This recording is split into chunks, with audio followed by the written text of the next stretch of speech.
সদাই একটা জিনিস শেয়ার করি, বাজার সদাই যারা পাঠায় তারা লেখাগুলো এমনভাবে লেখে যে এটা বুঝার কোনো উপায় নেই। পেঁয়াজ কারণ এগুলা ওরা যদি বোঝে আর কি, কিন্তু আমাদের বোঝার উপায় নেই। তো এখানে হচ্ছে মাসিক বাজারটা প্রত্যেকবারে আনা হয়, এবারও আনা হয়েছে। এখানে হচ্ছে সসের বোতলগুলো, এখানে হচ্ছে 4টা সস, 6টা। আর এখানে হচ্ছে আমার বাজার সদাইগুলো।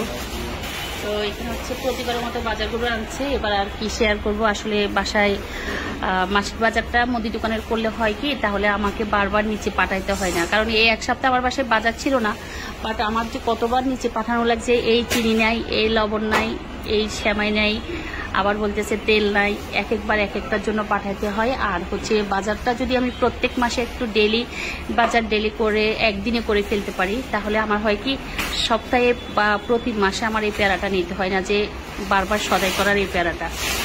তো এখানে হচ্ছে বাজার সদাইগুলো আমরা এখন বুঝে নিব ওনার কাছ থেকে, স্লিপ অনুযায়ী, যে উনি আমাকে বুঝাই দিবে। চাচাকে অনেকবার আমি দেখিয়েছি আমার ব্লগে, আজও সেম চাচা আমার ভিডিওতে আছেন।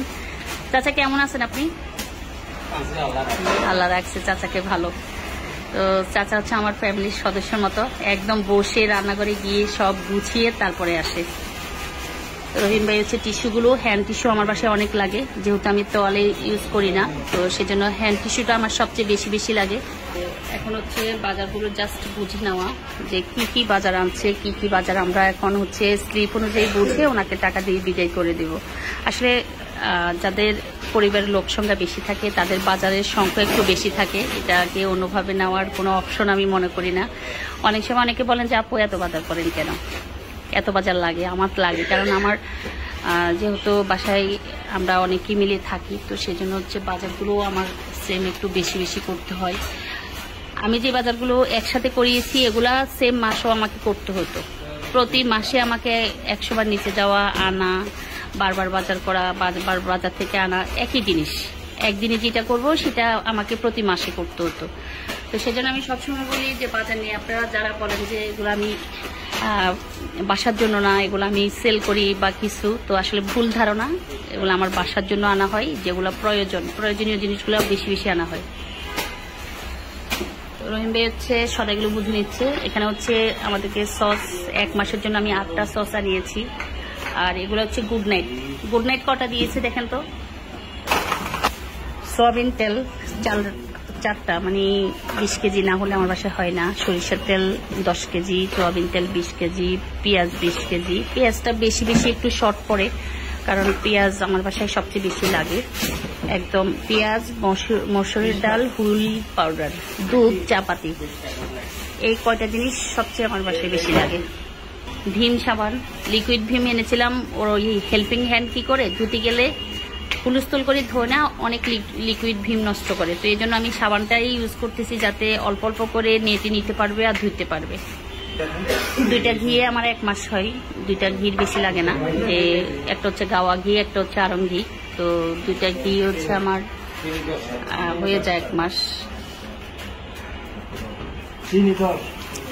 চিনি 10 কেজি আনিয়েছি। সকালে কিন্তু 2 কেজি কিনে আসছি, কারণ সকালে ছিল না চিনি, একদম শর্ট। দুধ 10 কেজি, 1 মাস, কারণ চা 2 বেলা আমার বাসায় চা, সেমাই।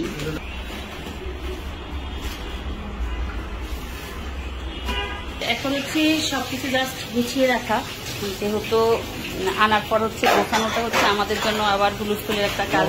সেখানে কই মাছ ভাজি করতেছে, কই মাছটা আজকে একদম শুকনা ভাজি করতেছি। ছোট কই মাছ হওয়াতে কই মাছগুলো আমরা শুকনা ভাজি করে নিচ্ছি।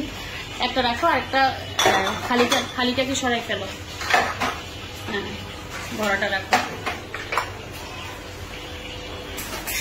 প্রত্যেকবার তো আমরা গোছাই সদাই, এবার হচ্ছে রহিম ভাই একটু গোছাই দিতেছে। রহিম ভাই এবার আমাদেরকে অনেক কাজে হেল্প করতেছে, এই জিনিসটা ভালো লাগতেছে। হ্যাঁ, তো এখন হচ্ছে আমরা বাজার সদাইগুলো গোছাই নিচ্ছি।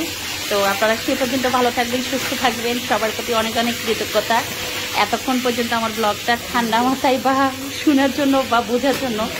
আসলে ভয়েস ওভার দেওয়ার কোনো স্কোপ পাচ্ছি না। আমার বাসায় আসলে আব্বা অসুস্থ, আম্মা আছেন, গেস্টরা আছেন, সব কিছু মিলিয়ে আমি যাচ্ছি একসাথে আপনাদেরকে আমার লাইফ স্টাইল শেয়ার করার জন্য। হচ্ছে হচ্ছে গুছিয়ে রাখতেছে, জাস্ট গুছিয়ে রাখা। এগুলো হচ্ছে সুমাইয়া যেহেতু জানে সেজন্য সুমাইয়া গোছায় রাখতেছে আর আজান দিয়ে দিছে। হচ্ছে আচারগুলো আজকে রোদ্রে দিয়েছিলাম, ছাদে ছিল প্রচন্ড রৌদ্র এই 2-3 দিন। তো 2-3 দিনে আমি হচ্ছে আচারগুলো রোদ্রে দিয়েছি। এদিকে হচ্ছে যে পায়েসগুলো রান্না করেছিলাম এগুলো হচ্ছে যাচার বাসন, প্রচন্ড রৌদ্র ছিল, রোদ্রে আজকে 2 দিন হচ্ছে আচারগুলো দিয়েছিলাম। এই রোদ্রে যদি আচারগুলো শুকিয়ে বা একটু রোদ্রে গরম করে রাখা যায় তাহলে আচার অনেক দিন পর্যন্ত ভালো থাকে। এটা আমরা ছোটবেলা থেকে দেখে আসছি, এখনো দেখতেছি। তো আমি এত গরম এই জন্য আমি ঢাকনাগুলো খুলে রাখছি একটু ফ্যানের বাতাসে, দেন হচ্ছে আর রোদ্রে দেওয়া লাগবে না। 3 দিনের রোদ্রে, কড়া রোদ্রে হচ্ছে আমি আচারগুলো রেখেছি।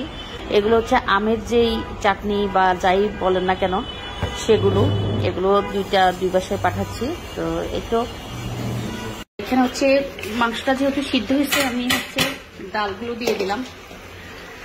আসলে এইভাবে ডাল রান্না কার কার পছন্দ অবশ্যই জানাবেন। আজকে অনেক দিন পর কেন জানি আমার খেতে ইচ্ছে করলো, সেই জন্য হচ্ছে সকালবেলা ঘুম থেকে উঠে হচ্ছে গরুর মাংস আর হচ্ছে অ্যাঙ্কর ডাল বা ছোলা বুট যেটাই বলেন না কেন আনিয়েছিলাম। তো এখন হচ্ছে আমি মাংসটা সিদ্ধ হওয়ার পর হচ্ছে ডালটা দিয়ে দিলাম আর একটু কষিয়ে আসুক, তারপর হচ্ছে আবার পরিমাণ মতো পানি দিয়ে তারপর হলো সিদ্ধ করার চেষ্টা করব।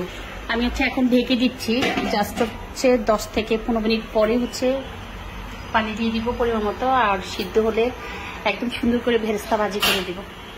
প্রায় 10 থেকে 15 মিনিট পর হচ্ছে আমি এখন পানি দিয়ে দিচ্ছি, কারণ ডাল সিদ্ধ হতে পানি লাগে। আর আমি যে পানিগুলো দিচ্ছি এই পানিগুলো হচ্ছে গরম পানি। গরম পানি দিলে হয় কি, তাহলে পানিটা তাড়াতাড়ি গরম থাকে, আবার হচ্ছে মাংসটার মধ্যেও গরম পানি লাগার সাথে সাথে হচ্ছে কি একটু তাড়াতাড়ি, এক কথা হচ্ছে তাড়াতাড়ি রান্না হয়ে যায়। এক চুলে হচ্ছে ভাত আর আরেক চুলে হচ্ছে মাংস, আর এই চুলে হচ্ছে ঢেঁড়স ভাজি করব। তো ঢেঁড়সগুলো হচ্ছে এর পাশে, ঢেঁড়সটা ভাজি করবো আর শাকটা হচ্ছে ভাজি করব। তো আসলে দুপুরে রান্নাতেই হচ্ছে আজকে মাংস আর হচ্ছে ভাত, ঢেঁড়স ভাজি, শাক আর হচ্ছে কাঁঠালের বিচির ভর্তা। এখানে নেড়ে চেড়ে দিচ্ছি, কারণ ভেরেস্তা দেওয়ার পর হয় কি একটু এপাশ ওপাশ করে নেড়ে চেড়ে দিয়ে হচ্ছে ঢাকনাটা ঢেকে দিলে তাহলে মাংসগুলোর থেকে ভেরেস্তা ভাজির যে স্মেলটা, এই স্মেলটা সুন্দর থাকে। কেমন হলো মাংস রান্নাটা অবশ্যই জানাবেন, কারণ অ্যাঙ্কর ডাল দিয়ে হচ্ছে গরুর মাংস দিয়ে। বাবার কন্টেন্ট রেডি করার জন্য দেখেন 4-5 থেকে ক্যামেরা ধরে রাখছে, সাংবাদিকের ভিড়, সাংবাদিক খালি কন্টেন্ট। ওহে বাবা কি লাগছে, হ্যাঁ এটা কি রিয়েল ফ্লাওয়ার না তো ফোম আর্টিফিশিয়াল।